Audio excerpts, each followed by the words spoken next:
السلام عليكم ورحمة الله وبركاته. نحمده ونصلي على رسوله الكريم، أما بعد، فأعوذ بالله من الشيطان الرجيم. بسم الله الرحمن الرحيم. وأن ليس للإنسان إلا ما سعى. وقال رسول الله صلى الله عليه وسلم: خيركم من تعلم القرآن وعلمه. وقال رسول الله صلى الله عليه وسلم: نعمتان مغبون فيهما كثير من الناس، الصحة والفراغ، أو كما قال عليه الصلاة والسلام. তারশিদ একাডেমির উদ্যোগে আয়োজিত আজকের এই আয়োজনে যারা দেশের ভিতর থেকে বাহির থেকে বিভিন্ন জায়গা থেকে আমাদের সাথে যুক্ত হয়েছেন, সকলকে শুভেচ্ছা এবং অভিনন্দন জানাচ্ছি। আজকে আমরা একটি বিষয় নিয়ে আলোচনা করব। আমাদের আজকের আলোচ্য বিষয় যেটি নির্ধারিত হয়েছে সেটা হলো সাফল্যময় আগামীর জন্য ছাত্র জীবন কেমন হওয়া উচিত। বিষয়টি আবার বলছি, সাফল্যময় আগামীর জন্য ছাত্র জীবন কেমন হওয়া উচিত। এই বিষয়টার মধ্যে দুটি বিষয় রয়েছে। এক হলো সাফল্যময় আগামীর চিন্তা করা, আরেকটি হলো ছাত্র জীবন কেমন হবে সেই বিষয়ে আমাদের আগামীটা সুন্দর হবে। এর মধ্যে প্রথম আমরা যে বিষয়টার গুরুত্ব দিব সেটা হলো একজন ছাত্রকে তার নিজের পরিচয় নিজে আগে বুঝতে হবে, যে আমি কে এবং আমার কাজ কি। এটা হলো মূল কাজ ছাত্রর। এটা আগে বোঝা যে আমার কাজ হলো পড়াশোনা, যে আমি ছাত্র। এখন আমি সারাদিন যদি অন্যান্য কাজে লিপ্ত থাকি, আমি ছাত্র, আমি সারাদিন পড়াশোনা বাদ দিয়ে হয়তো খেলাধুলার মধ্যে লিপ্ত, নয়তো গল্পগুজবে লিপ্ত, নয়তো ঘুমানোর মধ্যে ব্যস্ত, নয়তো অমনোযোগিতা আমার প্রধান কাজ, এ জাতীয় যদি হয়, তাহলে ছাত্র কাকে বলে? যে পড়াশোনা করে। তো পড়াশোনার মূল গতি, মূল মেজাজ ইত্যাদি আগে নিজের মধ্যে ঠিক করা, যে আমি ছাত্র, আমার পরিচয় আমি ছাত্র, আমার পরিচয় আমি পড়াশোনা করি। এটাই যেন আমার পরিচয়, আমি নিজে আগে বুঝি। তো আগে যদি নিজের পরিচয় বোঝা যায়, একজন ছাত্র নিজেকে চিনতে পারে, যখনই পড়াশোনা করার তার ইচ্ছা হবে এবং পরিকল্পনা হবে, আগ্রহ হবে, তখন সে খুঁজবে আমি কি পড়ব। এই কি পড়ব এই জায়গাটাও তাকে নির্ধারণ করতে হবে। অর্থাৎ আমি কি পড়তে চাই, কি হতে চাই। যেমন একটা বাচ্চা ছোটোবেলায় যদি স্কুলে ভর্তি হয় কিংবা মাদ্রাসায় ভর্তি হয় কিংবা সে কোনো কিছু শিখতে চায়, তো তখন তার জন্য আগে একটা জায়গা, মানুষের যদি চেষ্টা থাকে, পরিশ্রম করে, মেহনত করে, তো আল্লাহ তাআলা তাকে ওই জিনিস দান করেন। এজন্য আমি যখন ছাত্র হব, একজন ছাত্র সে যেই লেভেলের ছাত্র হোক, যেই জায়গার ছাত্র হোক, তাকে আগে লক্ষ্য নির্ধারণ করতে হবে যে আমি ইনশাআল্লাহ পড়াশোনা করে এই পরীক্ষায় 1 নম্বর হব, আমি মুমতাজ হব, আমি A+ পাবো, আমি গোল্ডেন A+ অর্জন করব। এই জায়গাটা তাকে নির্ধারণ করতে হবে। যদি টার্গেট না থাকে যে আমি কোনো একটা জায়গায় ভর্তি হলাম, এরপরে গতানুগতিকভাবে আমি পড়ছি, তো এই গতানুগতিক পড়ার দ্বারা দেখা যায় অনেক ছাত্র আমাদের জীবনের ক্ষুদ্র অভিজ্ঞতায় আমরা দেখেছি যে পড়ে, খুব পড়ে, কিন্তু কোন টার্গেট নিয়ে পড়ে এটা তার ঠিক নাই। এজন্য সে লম্বা সময় পড়াশোনা করেও সফলতার মুখ দেখে না। এজন্য ছাত্র জামানায় পড়াশোনাটার গুরুত্ব খুব বেশি দেওয়া এবং একটা লক্ষ্য নির্ধারণ করে পড়াশোনা করা। 3 নম্বর বিষয় আমি যেটা বলবো সেটা হলো সময়ের মূল্য বোঝা, যে আমার জন্য কতটুকু সময় বরাদ্দ আছে। আমি আমার জীবনের এই সময়টা, এই ছাত্র জীবনটা, এটাই যে আমার জন্য শেখার সবচেয়ে গুরুত্বপূর্ণ সময়, এই বিষয়টার সমঝ বুঝ তার ভিতরে তৈরি হওয়া। কারণ হাদিস শরীফে আল্লাহ রসুল বলেছেন, নি'মাতান মাগবুনুন ফীহিমা কাসীরুম মিনান নাস, আস-সিহহাতু ওয়াল ফারাগ। 2টা নিয়ামত এমন আছে যেই 2টা নিয়ামতের ব্যাপারে মানুষ ধোঁকার মধ্যে পড়ে যায়। মানুষ এই 2টা নিয়ামত যখন আছে তখন এটার কদর, এর মধ্যে একটা কর্মময় ব্যস্ত জীবনের বিবেচনা, এটা অবসর সময়।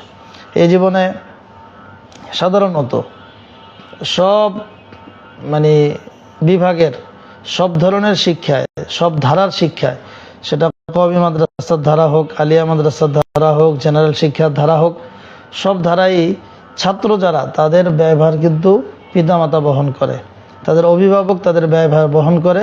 ছাত্র অবস্থায় তাকে তার পড়াশোনার ব্যয়ভার ইত্যাদির চিন্তা করা লাগে না।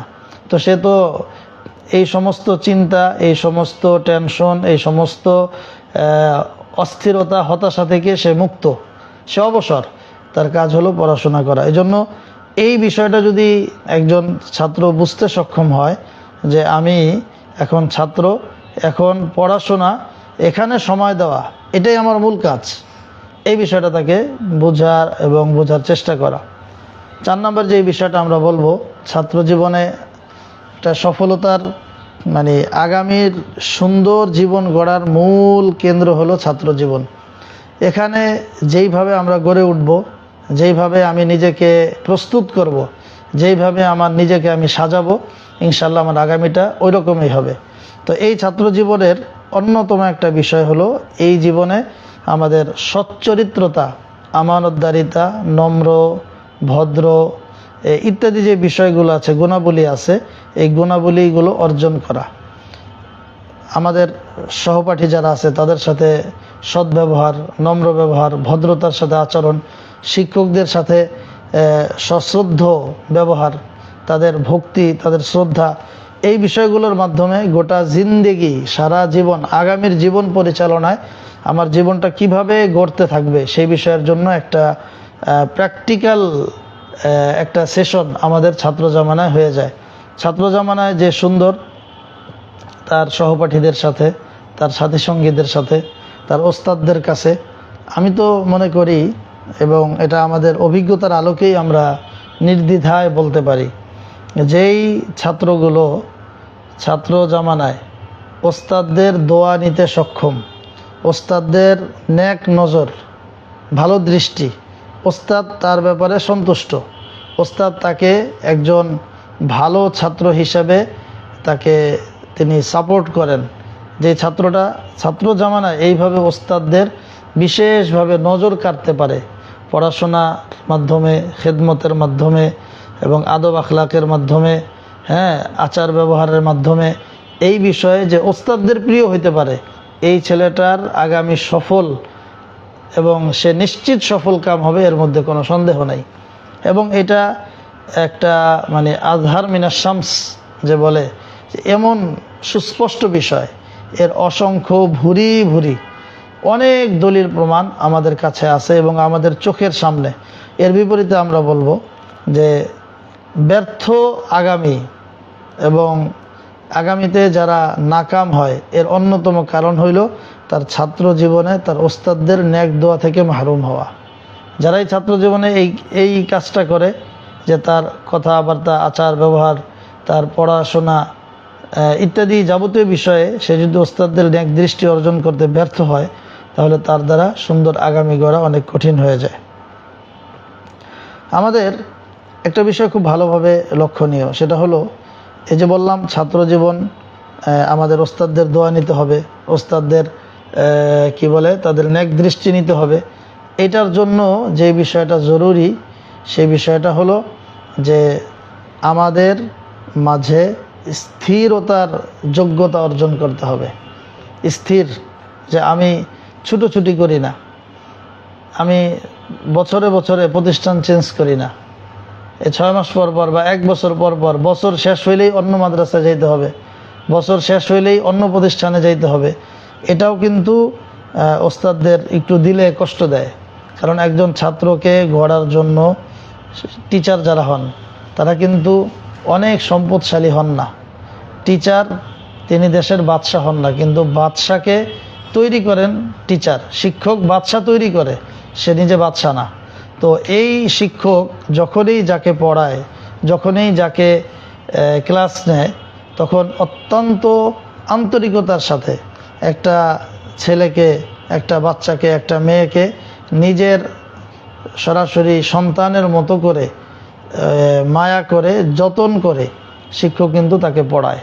এরপরে যখন কিছুদিন পর এই শিক্ষকের অনুমোদন ছাড়াই ছেলেটা প্রতিষ্ঠান চেঞ্জ করে, এর দ্বারা ওস্তাদের মনের মধ্যে কিছুটা ব্যথা, কিছুটা তিনি মনের মধ্যে ব্যথা অনুভব করেন। আমি মনে করি এটা থেকেও আমাদের ছাত্রদের একটু দূরে থাকা দরকার। মৌলিক বিষয় হলো, আমরা যেই কয়েকটা বিষয় আলোচনা করলাম, এই ক্ষেত্রে আমি আমার অভিজ্ঞতার আলোকে যে পরামর্শটা ইদানিং দেই সেটা হলো, ছাত্র জামানার সব বিষয়গুলো সুন্দর হয়ে যাবে একটা কাজের মাধ্যমে। এই যে বললাম ছাত্র জামানায় এক তো হলো, 1 নম্বর বলেছি নিজের পরিচয় নিজে জানা। আমি যে একজন ছাত্র, এই আমার পরিচয় আমাকে আগে ধারণ করা। 2 নম্বরে ছাত্র জামানায় মেহনত করা, লক্ষ্য নির্ধারণ করে মেহনত করা। 3 নম্বরে সময়ের মূল্য বোঝা, সময়ের মূল্য বোঝার প্রতি চেষ্টা করা। 4 নম্বরে উত্তম চরিত্র গঠনের জন্য চেষ্টা করা। 5 নম্বরে নিজেকে সুশৃঙ্খল এবং নিয়ন্ত্রণের মধ্যে রাখা। আইন কানুন বিভিন্ন প্রতিষ্ঠানে আমরা যখন পড়ব, ওই প্রতিষ্ঠানের যখন যেই নিয়ম আসবে, শিক্ষকের পক্ষ থেকে যেই নিয়ম, প্রাতিষ্ঠানিক নিয়ম, এগুলো যখন আমরা মানতে পারবো, এগুলোর দ্বারা আমাদের সফলতা আসবে। আর বলছিলাম, এই সমস্ত সফলতার মূল কেন্দ্রবিন্দু হলো একটা, সেটা হলো একজন ছাত্রকে তার একজন মুরব্বি নির্ধারণ করা। আমরা যেটাকে মাদ্রাসার পরিভাষায় বলি তালিমি মুরব্বি। একজন তালিমি মুরব্বি নির্ধারণ করা, যিনি তার শিক্ষা বিষয়ক পরামর্শ দিবেন, শিক্ষা বিষয়ক উপদেষ্টা হবেন। তো তাকে সম্পূর্ণরূপে মেনে আমরা চলার চেষ্টা করব এবং আমাদের যা কিছু সমস্যা মনে হবে সব বিষয়গুলো তার সাথে শেয়ার করা। এবং তালিমি মুরব্বি নির্ধারণ করার ক্ষেত্রেও বুঝে শুনে নির্ধারণ করা যে আমি কি যাকে মুরব্বি বানাচ্ছি তার কাছে আমি মন খুলে আমার কথাটা বলতে পারবো কিনা। মানুষের জীবনে ভালো দিক আসে, খারাপ সময় আসে, হ্যাঁ, কখনো উত্থান কখনো পতন ইত্যাদির একটা ছন্দময় মানুষের জীবন। তো আমাদের সব কথাগুলো যাকে আমি খুলে বলতে পারবো এরকম একজন মুরব্বি নির্ধারণ করা। অনেক ক্ষেত্রে দেখা যায় এটা মানুষের জীবনের জন্য যে মুরব্বি নির্ধারণ করে, শায়েখ নির্ধারণ করে, গুরু নির্ধারণ করে কিংবা পীর নির্ধারণ করে, এক্ষেত্রে একই কথা। আমরা অনেক সময় দেখা যায় খুব বেশি ভাইরাল, খুব বেশি ফেমাস, খুব বেশি পরিচিত, তো আমার দিলের মধ্যে একটা আগ্রহ জাগে যে আমি যদি অমুকের সাথে পরামর্শ করতে পারতাম, অমুকরে আমার তালিম মুরব্বি বানাইতাম, তো তাহলে মনে হয় আমার জীবনটা অনেক সুন্দর হয়ে যেত। আসলে জীবনটা সুন্দর হওয়ার জন্য আপনার তালিমি মুরব্বি খুব ভাইরাল হইতে হবে এই বিষয়টা জরুরি না। কারণ আজকের যাকে আপনি ভাইরাল মনে করছেন, তিনি যার সাথে পরামর্শ করে এই ভাইরাল হয়েছেন, সুপরিচিত হয়েছেন, তিনি তো তার মতো ভাইরাল না। অনেক ফেমাস ব্যক্তির যার পরামর্শে চলেন, যেই ওস্তাদের, যেই মুরব্বির, তো সেই ওস্তাদ সেই মুরব্বি তো সেই পরিমাণ ভাইরাল না। তো আপনার কেন তাকে খুঁজতে হবে? খুঁজতে গেলে সমস্যা যেটা, সেটা হলো তাকে তো আমি সব সময় পাবো না, আমার পিছনে তিনি সময় দেওয়ার মতো সময় তার কাছে নাই, এবং তার মেধা, তার সময়, তার চিন্তা, তার চেতনা এখন অনেক ব্যাপক বিস্তৃত। সেই জায়গায় আপনার মতো একজন ছাত্রকে লম্বা সময় দেওয়ার সুযোগ তার না। এটা তার ব্যস্ততার কারণে, এটা তার আইব না, তার দোষ না, তার অপরাধ না, এটা তার ব্যস্ততা, এটা তার ব্যস্ততা এবং বিস্তৃত কর্মযজ্ঞের কারণেই তিনি আপনাকে সময় দিতে পারছেন না। কিন্তু আপনি তো ভাবছেন যে আমি তার পরামর্শে জীবনকে গড়ব, কিন্তু সেই সময়টা তো তার থেকে আপনি নিতে পারছেন না। তো এখন আপনি কি করবেন? তা আপনার তো লস হয়ে যাচ্ছে। এই জন্য আমাদের বড়রা এটাই বলেন এবং আমাদের অভিজ্ঞতা এটাই যে আমরা ছাত্র জামানায় যদি একজন মুরব্বি নির্ধারণ করে মুরব্বির পরামর্শের আলোকে আমার জীবন চালাইতে পারি এবং যার সাথে পরামর্শ করা আমার জন্য সহজ হয়, যিনি আমাকে বুঝেন, আমার কথা শুনেন, আমি যাকে মন খুলে ইজিলি আমার সব কথা বলতে পারি, এবং একদিকে আমার দিক থেকে বলা, আর একটা হলো ওনার দিক থেকে উনি আমাকে যেই পরামর্শ দিবেন সেটা আমি মেনে নিতে পারি, সেটা আমার মনোপুত হয় এবং সেটা আমার জন্য সহজ হয়, এবং আমিও ওনার ব্যাপারে এই আকীদাত রাখি, এই বিশ্বাস রাখি যে উনি আমার মঙ্গলের জন্যই করছেন। এরকম একটা বিশ্বাস নিয়ে যখন একজন মুরব্বি নির্ধারণ করব এবং মুরব্বির পরামর্শে চলবো, ইনশাআল্লাহ আমাদের জীবনটা সফলকাম হবে। আমাদের শায়েখ বলেন যে আস-সাকিনু মুতাহাররিকুন ওয়াল মুতাহাররিকু সাকিনুন, একটা সুন্দর বাক্যের মাধ্যমে ছাত্র জামানা এবং আগামীর ভবিষ্যৎ কিভাবে সফলকাম হবে সেই বিষয়ে বলেন। যে ছাত্র জামানা যার স্থির হয়, ছাত্র জামানায় যে ছুটোছুটি কম করে, যে দৌড়াদৌড়ি কম করে, বিভিন্ন জায়গায় উড়াউড়ি কম করে, তো সে মনোযোগ দিয়ে পড়াশোনা করে নিজের যোগ্যতা অর্জন করে, তো এই ছাত্র ভবিষ্যতে এত বেশি জাতির জন্য, দ্বীনের জন্য, ইসলামের জন্য কল্যাণকর হয় যে ফারেগ হওয়ার পরে, শিক্ষা জীবন সম্পন্ন করার পর তার আর বসে থাকার সময় নেই। সহজ বাংলায় হলো, ছাত্র জামানায় যে ছুটোছুটি করে, তো শিক্ষকতা বা আগামীর জীবনে সে আর ছুটোছুটি করার সুযোগ পায় না, তার বসে থাকতে হয়। আর ছাত্র জামানায় যে স্থির হয়ে মনোযোগ দিয়ে পড়াশোনা করে নিজেকে যোগ্য রূপে গড়ে তোলে, তো পড়াশোনা শেষ করলে সে আর বসে থাকতে পারে না, চতুর্দিকে তার ডাক পড়ে, চতুর্দিকে তাকে আহ্বান করা হয়, চতুর্দিকে তাকে ডাকা হয়, বিভিন্ন কাজে তাকে ব্যস্ত থাকতে হয়। এইভাবে তার একটা সুন্দর এবং জাতির জন্য, উম্মার জন্য কল্যাণকর জীবন তার শুরু হয়ে যায়। তো এই ক্ষেত্রে আমাদের যেটা করণীয় সেটা হলো, আমাদের স্থির হয়ে ছাত্র জামানায় ছাত্র ভাইরা যারা আছে, অনেক ডাক আসবে চতুর্দিক থেকে, কোনোটা প্রয়োজনীয়, কোনোটা অপ্রয়োজনীয়। এই জন্য হাফিজি হুজুর রহমতুল্লাহ আলাইহি একটা কথা বলতেন যে ছাত্র জীবনে পড়াশোনাই ছাত্রদের বড় রাজনীতি। ছাত্ররা পড়াশোনা করবে, এটাই তাদের কাজ। ছাত্রদের ফুল টাইম পড়াশোনার পেছনে ব্যয় হবে। পড়াশোনা করে সে যখন যোগ্য হবে, তো যোগ্যতার কদর সব জায়গায় আছে। অযোগ্য লোকরা খুব বেশি দিন কোনো জায়গায় বেশি সময় টিকতে পারে না, আর যোগ্য লোক তাকে পৃথিবীর যেই প্রান্তে থাকে মানুষ তাকে খুঁজে বের করে এবং খুঁজে বের করবে, এটাই পৃথিবীর চিরন্তন ধারা। এজন্য আমি আমার আজকের এই সংক্ষিপ্ত আলোচনায় এই কথাগুলোই বলবো যে আমাদের আগামী যদি সুন্দর করতে হয়, আমরা একজন মুরব্বীর তত্ত্বাবধানে একজন আমাদের জীবনের জন্য গাইড নির্ধারণ করব। জীবনের জন্য গাইড, কোনো এক বছরের জন্য না। এই মুরব্বী কে হবেন? এই মুরব্বী নির্ধারণের ক্ষেত্রে আমি যেই প্রতিষ্ঠানে পড়ি, যে স্কুলে পড়ি, কিংবা যেই মাদ্রাসায় পড়ি, যেই মহল্লায় নামাজ পড়ি, এখানকার যে কাউকে আমি মুরব্বী বানাইতে পারি। আমি একটা মাদ্রাসায় পড়ি, এই মাদ্রাসার যত শিক্ষক আছেন, তো এই শিক্ষকদের মধ্যে একজনকে আমার কাছে ভালো মনে হয় যে এই ওস্তাদের সাথে আমি মন খুলে কথা বলতে পারবো, এবং উনি ওনার যে জীবন স্টাইল বা ওনার যে জীবনের গতিবিধি, চলাফেরা, এটা আমার কাছে পছন্দনীয় হয়। তো আপনি তাকে নির্ধারণ করেন, তার থেকে পরামর্শ নেন। অথবা আমাদের পুরা মাদ্রাসার কোনো ওস্তাদ আমার কাছে পছন্দ হচ্ছে না, আমি ছোটোকালে একটা মাদ্রাসায় পড়েছিলাম, ওখানকার এক ওস্তাদ আমার কাছে, ওনাকে ভালো লাগে যে উনি আমার মুরব্বী হইলে মনে হয় আমার জন্য কল্যাণকর হবে, আপনি তাকেই মুরব্বী বানান। অথবা আপনার মাদ্রাসার শিক্ষকও না, অন্য কোনো মাদ্রাসার শিক্ষক, কিংবা আপনার মহল্লার কোনো আলেম, কিংবা মহল্লার মসজিদের কোনো ইমাম সাহেব, কোনো খতিব সাহেব, তো যদি ওনাকে আপনার কাছে মনে হয় যে আমি, আমার দিল টানে যে ওনার মাশওয়ারাটা আমার ভালো লাগে, এটা মানুষের তবিয়ত, এটা মানুষের হয় যে অমুকের কথা, অমুকের চলাফেরা, অমুকের ওঠা হাঁটা চলা, ওঠা বসা, এটা আমার কাছে ভালো লাগে। তো যারটা আপনার কাছে ভালো লাগে, তো তার পরামর্শ মানতে আপনার জন্য সহজ হবে। এজন্য নিজের মাদ্রাসার ওস্তাদ হোক কিংবা অন্য মাদ্রাসার, নিজের মহল্লার ইমাম সাহেব হন কিংবা অন্য যে কেউ, যাকে আপনার মুরব্বী হিসাবে মেনে নিতে পছন্দ হয়। আমার মূল পয়েন্ট হলো এটা, যে গোটা ছাত্র জীবনের সকল বিষয় সুন্দর হবে যদি একজন মুরব্বী নির্ধারণ করে তার পরামর্শে চলতে পারি। ছাত্র জীবনে অনেকগুলো ডিসিশনের বিষয় আসে, যেমন অনেকের ইচ্ছে থাকে যে আমি দাওরায়ে হাদিস কমপ্লিট করে আমি দারুল উলুম দেওবন্দে পড়াশোনা করব।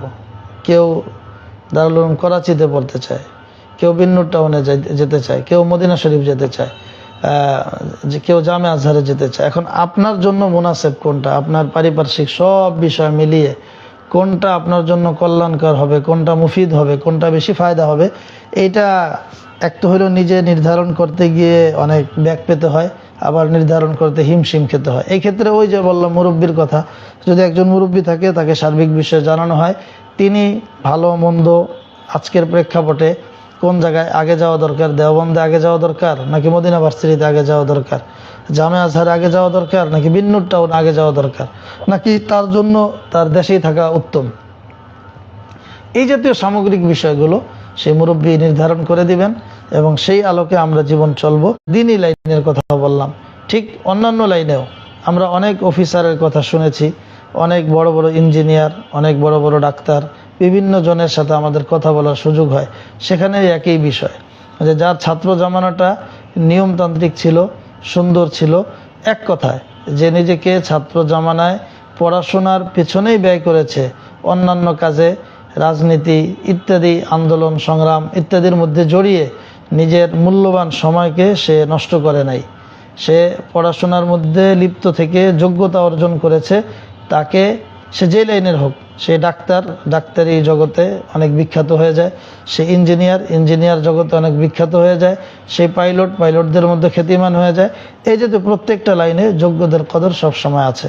এজন্য মূল কথা হলো ছাত্র জামানায় আমরা মূল কাজ আমার শিক্ষা, পড়াশোনা এবং আমার যোগ্যতা অর্জনের জন্য আমি সর্বাত্মক চেষ্টা করব।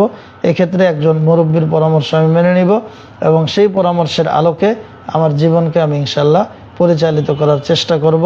এভাবে যদি আমরা চলতে থাকি, আমি আমার অভিজ্ঞতা থেকে আমার জীবনের ক্ষুদ্র যা কিছু ডান বামের দেখা, তার আলোকে বলতে পারি ওই ছাত্রটার ভবিষ্যৎ সাফল্যমণ্ডিত হবে, সুন্দর হবে এবং সে এই দুনিয়াতেও মানে দ্বীনি লাইনেও অগ্রগামী হবে এবং মালি লাইনে, দুনিয়াবি লাইনে, হার লাইনে তার উন্নতি হবে, তারাক্কি হবে, এটা আমাদের বিশ্বাস। তো আল্লাহ তাআলা আমাদেরকে এজন্য ছাত্র জীবনটা আমরা যেন এইভাবে সুন্দরভাবে পরিচালিত করতে পারি, আল্লাহ সেই তৌফিক দান করুন। আজকের এই আয়োজনে তারশিদ একাডেমি আমাকে নিমন্ত্রণ করায় এবং আপনাদের সামনে, জাতির সামনে এবং তারশিদ একাডেমির যে সমস্ত মুহিব্বিন, আপন প্রিয়জন আছেন, তাদের সামনে আমাকে ডেকে কথা বলার সুযোগ করে দেয়, আমি দায়িত্বশীলদেরকে, কর্তৃপক্ষকে অনেক অনেক ধন্যবাদ জানাচ্ছি। এবং পাশাপাশি আমি বলতে চাই, বর্তমান পৃথিবীর এই ঘুণে ধরা একটা চতুর্দিকে নষ্ট পরিবেশ, অনলাইন অফলাইনের একটা নষ্ট পরিবেশের ভিতরেও আলো ফোটানোর জন্য, সেখানে এই পদ্ম ফুল বলে, গোবরে পদ্ম ফুল ফুটে, তো অনলাইনের এই একটা নষ্ট জগৎ হিসাবেই এটাকে সবাই চিনত। আলহামদুলিল্লাহ এখন আমাদের অনেক দ্বীনি ভাইয়েরা অনলাইনেও যে ভালো কাজ করা যায়, অনলাইনকেও দ্বীনি কাজে ব্যবহার করা যায়, এই দ্বীনি প্ল্যাটফর্ম এখানে অনলাইনে করার জন্য যারা মেহনত করেছেন এবং এই মেহনতে যারা সফলতার স্বাক্ষর রাখতে সক্ষম হয়েছেন, আমার চোখে তারশিদ একাডেমি তাদের মধ্যে অন্যতম একটি প্রতিষ্ঠান। এই প্রতিষ্ঠানে দেশ বিদেশের, আমি যেখানে আছি, স্থানীয় ওলামা ইকরামের সাথে সরাসরি সাক্ষাৎ করে মোহাব্বত এবং আন্তরিকতার সম্পর্ক আমরা বজায় রাখব এবং এটাই হলো আসল মূল। এটাকে আমরা অনলাইনকে সহযোগী হিসাবে নিচ্ছি। আমরা ওলামা ইকরামের সাথে একটা সুসম্পর্ক, মোহাব্বতের সম্পর্ক, আন্তরিকতার সম্পর্ক সবসময় বজায় রাখবো। আল্লাহ তাআলা আমাদেরকে তৌফিক দান করুন। তারশিদ একাডেমি সহ সকল শ্রোতাদেরকে ধন্যবাদ জানিয়ে আমি আমার বক্তব্য, আলোচনা আজকের মধ্যে এখানেই শেষ করছি। আসসালামু আলাইকুম ওয়া রাহমাতুল্লাহি ওয়া বারাকাতুহু।